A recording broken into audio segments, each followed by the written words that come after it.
What up, gang? Carolina Jackpot time coming at you on Sunday afternoon. Beautiful day in the upstate of South Carolina. Not a cloud in the sky. Nicest day we've had all month. And if you're new around here, consider staying true around here. We do college sports and college football content all year long, and today will be no different. Hit the thumbs up on your way out too, if you don't mind. South Carolina Gamecocks women's basketball today in about 10 minutes. It's a good day to win another ring. Dawn Staley and the bunch taking on Caitlin Clark and the Iowa Hawkeyes. I think Gamecocks win this game. It's going to be a tight one. Caitlin Clark, though, is basically Iowa's entire team, minus a few other pieces. If we can shut her down or limit her somewhat, we'll win this ball game today. But I wanted to talk about some football-related stuff, some things that I've been seeing over on the 24/7 sports site. Our buddy Hale McGranahan was writing yesterday about the scrimmage that they had over the weekend. Of course, South Carolina's spring game is not for another 13 days. Clemson had their spring game yesterday.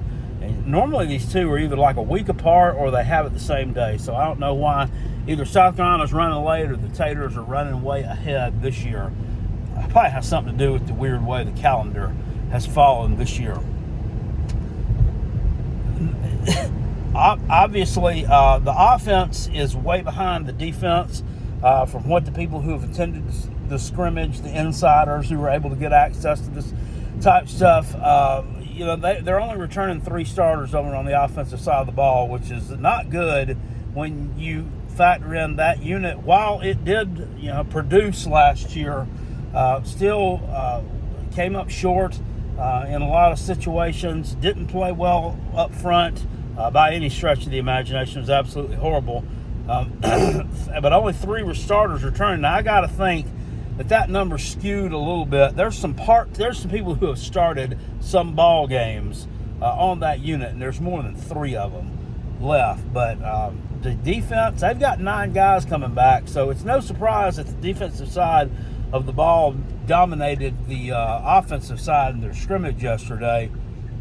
What's concerning to me is that some of the reports that come in, especially the position groups that there were questions about, which, let's face it, there's question marks about all of them, but the wide receiver room, when asked about that, this guy that was in attendance at this just basically rolled his eyes, which is not good. Said it wasn't an SEC caliber wide receiver room, and that's very concerning. They don't have size on the outside at all. I don't know that they've got a wide receiver over 6 foot tall or anyone that's going to have any significant playing time. That's a concern. I mean, you cannot go out there and try to do battle in the SEC with a bunch of midgets. It's not going to work because there's not a bunch of midgets in the defensive backfield that you're going against. These are some big corners, some fast corners, and you've got to have some guys with some size. Now, I've seen where they're saying, well, we're gonna attack the portal here in this second cycle that comes after spring to get us a couple wide receivers with some size. I mean, well, why the hell didn't you do that in the first transfer portal cycle? So you'd already have them on campus. See, that's dumb. These are just the head-scratching Shane Beamer type roster mismanagement moves that just make me crazy. And this is not a knock on the new wide receiver coach there, Mike Fury, the guy who came from Limestone. This guy's got to, if this guy wants to build a castle out of Play-Doh, he's first got to have some Play-Doh to work with. And I don't know that he's necessarily got the Play-Doh to work with right now. And I don't know that you're going to get him out of the transfer portal.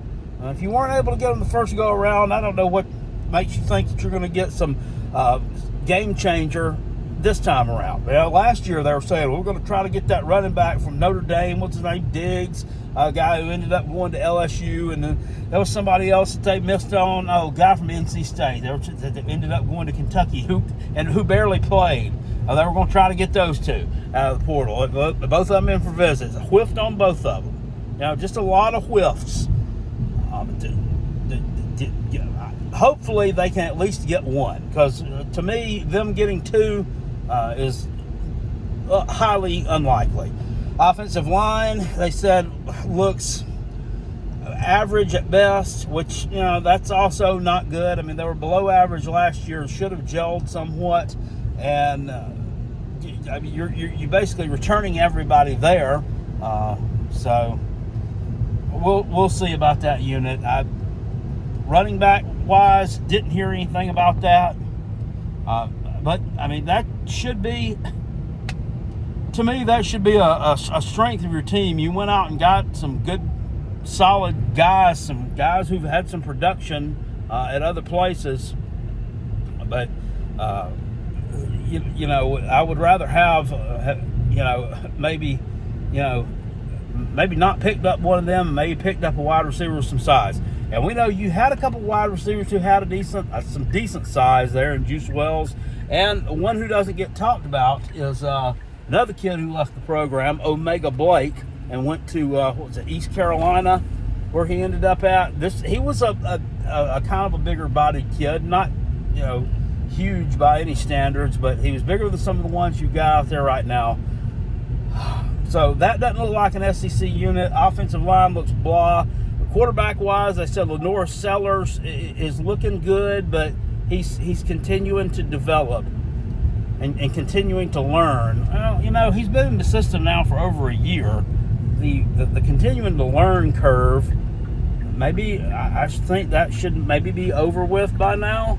I mean, he played behind a really good quarterback last year. Now, I know the offensive scheme is going to be tailored to fit his skill set. His skill set and Spencer Rattler's skill set were totally different.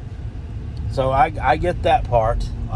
But the wide receiver talk scares me. I'm scared that the offensive line is going to be maybe marginally better than what it was last year. And, looking at what we saw last year, you're going to need to have an offensive line that's leaps and bounds better than what you had last year. So I'm tired of losing games, but it looks like we're probably in for our we're in for our handful of those this fall. Now, I would be I'm not going to say shocked. I would be surprised if they make it to a bowl game, and that's piss poor. I mean, because winning 6 games, it's not that difficult. Even if you do play an SEC schedule, even if your SEC schedule is somewhat difficult and you have some of the more difficult teams on there, you still should be able to make it up on the back end with your Vanderbilts and the group of 5 teams you play. I'm not seeing it, though. I'm not seeing it just looking at who we're. And for the first time in a long time, my excitement going into the season is not what it normally is. I mean, I normally go in, with protected optimism. This year, I'm going in with protected pessimism. I'm really not expecting a lot.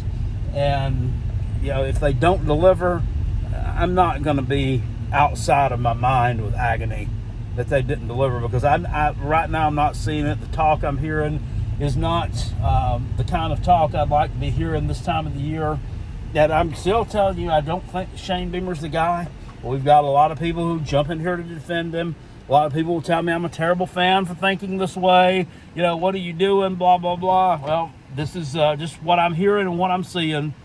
So take of that what you may, but they're going to have to get a lot better fast, and I just don't know that that's possible at this point. So anyway, you need to get some allergy medicine like me. Go out and get yourself some allergy medicine. I'm fixing to go in and take another Claritin. This pollen it's doing a number on me this year. I'm sure it's doing a number on a lot of you other folks out there. Anyway, that's about all I got to say about that. It's time to go in and watch these girls do their thang-a-lang. I will see you all later. I appreciate it. Peace. I'm out of here. Still, go Gamecocks. Woo!